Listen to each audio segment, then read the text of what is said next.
Sebelum ceritanya dimulai, Mimin akan memberitahukan jika durasinya kurang panjang. Ini karena part ini cuma satu chapter saja. Sesuai permintaan jika tetap upload walaupun durasinya cuma pendek. Oh iya, yang mau bantu beliin Mimin kopi biar lebih semangat bahas komiknya, bisa mendonasikan sedikit uang jajannya lewat link Saweria yang ada di deskripsi. Oke, nggak usah lama-lama lagi, kita langsung masuk saja ke ceritanya.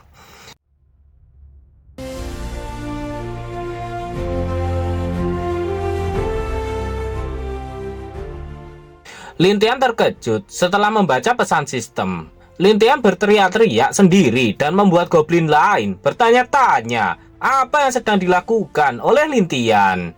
Dia sangat senang karena sistemnya sangat baik padanya. Dengan ini, Lintian berhasil memecahkan masalah terbatasnya gen yang dimakan oleh goblin. Sekarang, dua keinginan Lintian sudah terpenuhi sekaligus. Dalam kegembiraannya, tiba-tiba ada yang memanggil Lintian.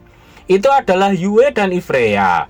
Mereka terlihat sangat bahagia dan membuat Lintian sangat kebingungan. Sembari malu-malu, Yue mengungkapkan apa yang dia rasakan. Yue bertanya, apakah Lintian saat ini menginginkannya? Lintian terkejut mendengar ajakan kedua wanita itu.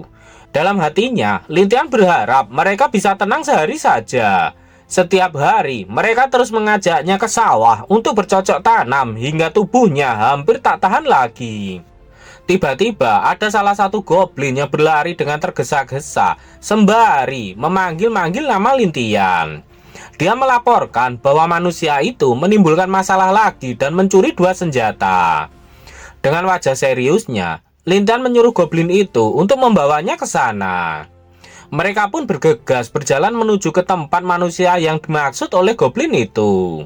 Ternyata yang dimaksud adalah Loader. Dia terlihat benar-benar kena mental melihat dua senjata yang ada di hadapannya. Dia tahu senjata itu milik siapa. Senjata itu milik ayah dan adik Loader.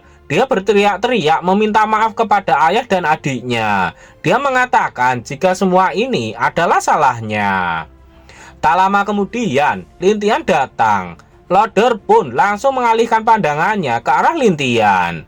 Loader mendekat ke arah Lintian dan terus-menerus memanggil Lintian.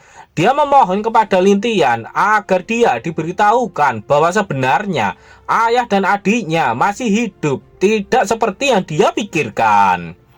Lintian menatap tajam ke arah Loader. Dia mengatakan kalau ayah Loader telah digigit oleh seorang bos dalam satu gigitan saja. Sedangkan adiknya, Lintian menjelaskan jika adiknya itu sudah lama ternodai. Mendengar ucapan dari Lintian, tentu saja itu membuat Loader kembali kena mental yang sangat berat. Loader menangis dan memegang kepalanya. Dia menyesal karena sebelumnya telah memprovokasi Lintian. Dia seharusnya mencoba berpikir cerdas di hadapan Lintian. Melihat Ivrea masih hidup, Loader meminta agar Ivrea tetap hidup di sana. Nanti pasti ada orang yang akan menyelamatkannya.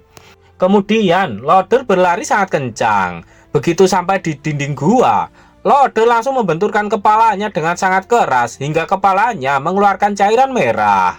Dengan melakukan itu, Loader berharap nyawanya bisa meninggalkan tubuhnya.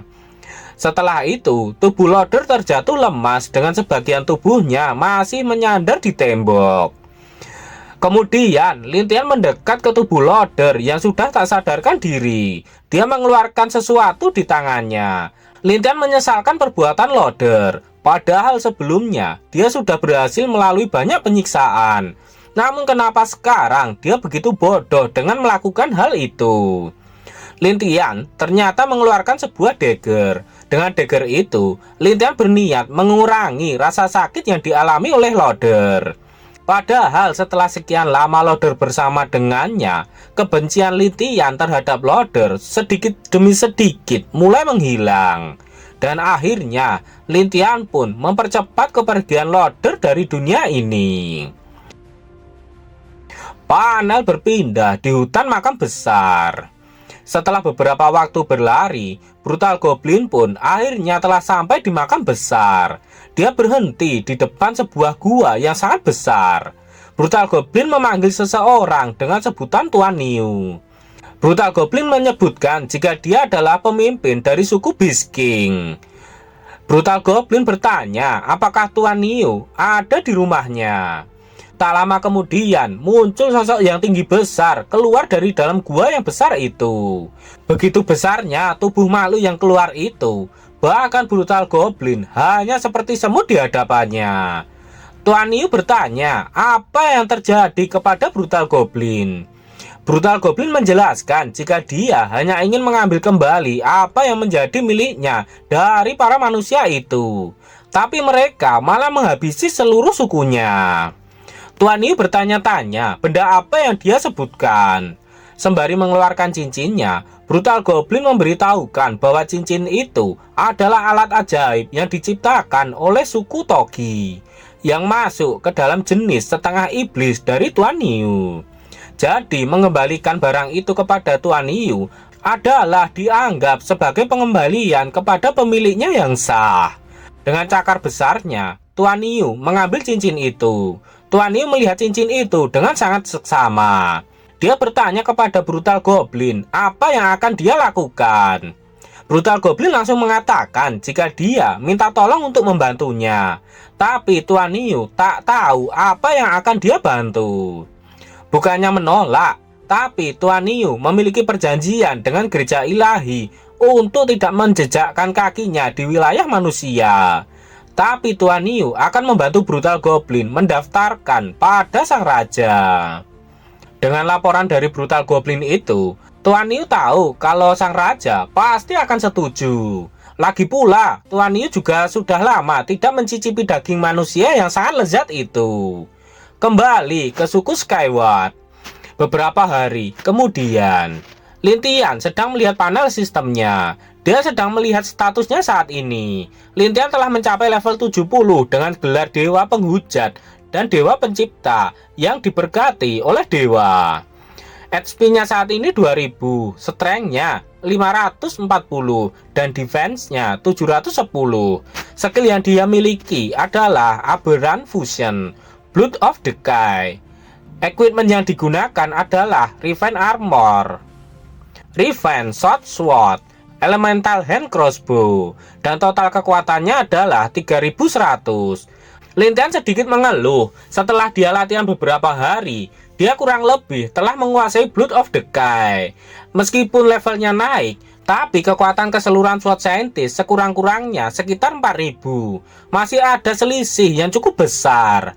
Sepertinya Lin Tian tak punya pilihan lain selain ikut bersama Brutal Goblin dan yang lainnya untuk menanganinya. Lagi pula, tidak ada yang meminta Lin Tian untuk memulai mode neraka. Tapi Lin Tian akan membalikkan keadaan selama mereka bergabung kali ini untuk menghancurkan kota Brick.